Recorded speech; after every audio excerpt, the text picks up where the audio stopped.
What to do, people? It's Hero of the Streets here with the review of Jujutsu Kaisen chapter 140.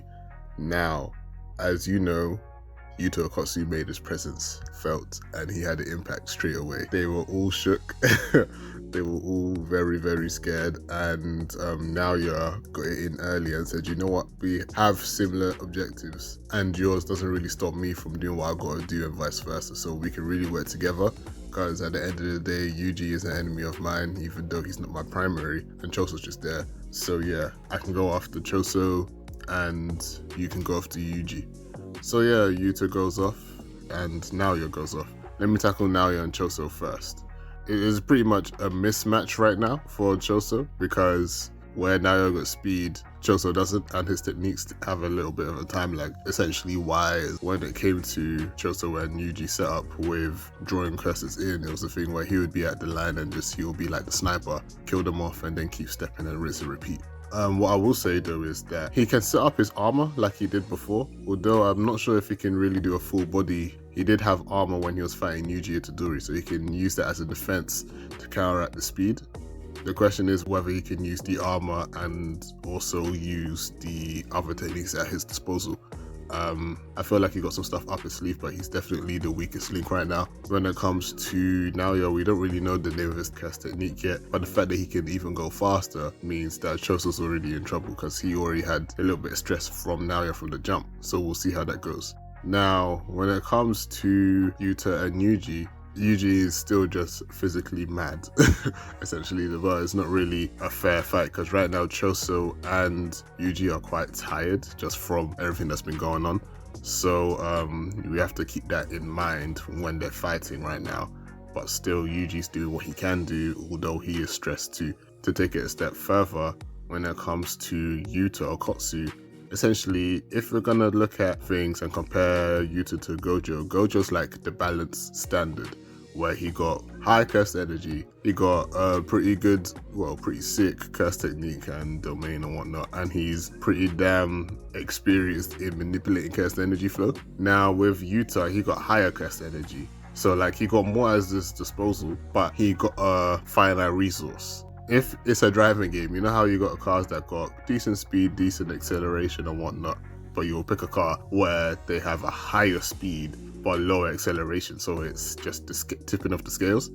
So what Okotsu has is a lot of cursed energy, not much physical strength, and also a finite resource, but he's still got a lot more than Gojo at his disposal, so he's still a formidable threat. Yes, there's a limit, but we'll see if he actually really exhausts all his reserves in this fight. I think he's known for having a mad cursed energy pool, so yeah, there's that. Now Yuji is the opposite, where he's damn near like top class. Well, he is top class as far as we know when it comes to physical prowess, dashing cars and whatnot, insane. But because of Yuta's cursed energy and the fact that you can simply use cursed energy just to compensate with your, well, not to compensate, but to boost your physical abilities, his ones are multiplied by a mad amount. That's why Yuta can still catch up to Yuji in terms of speed and whatnot. And if I am right in saying this, I'm not sure, but essentially, if anything, Yuta could even boost his speed more just by putting more of his energy, and let's say he's just focusing it on his legs, some nonsense like that. It's an application at the end of the day. But yeah, he's an unorthodox person to fight because he doesn't follow the standard convention of, oh, let me manipulate my curse flow or make it harder to predict because I'm so skilled at it. Now, not to say that Yuta isn't skilled at it, but there's a possibility that he's so powerful in curse energy that he doesn't really have to check his skill. There's a lot of characters in anime like that. Like, for example, Mustang in Fullmetal Alchemist. All he does is snap his fingers and then there's fire.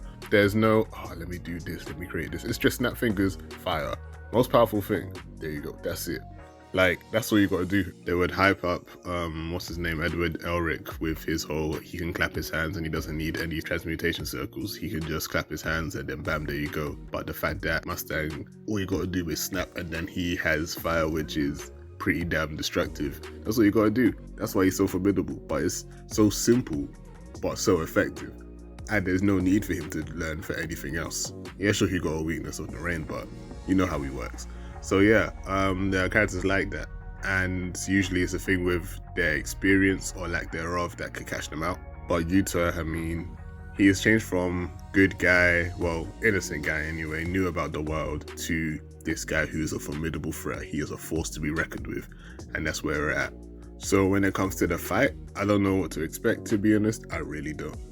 I've hyped Yuta a lot, but let's be real, Yuji is the main character at the end of the day. But I don't really know what's going to happen for the rest of the arc. So like, I feel like if anything, this is going to be very tricky and another person's going to get involved. I don't think it's just going to be they face off, because that's the end of it. That's a bit too quick. There could be a thing with Megumi, who knows.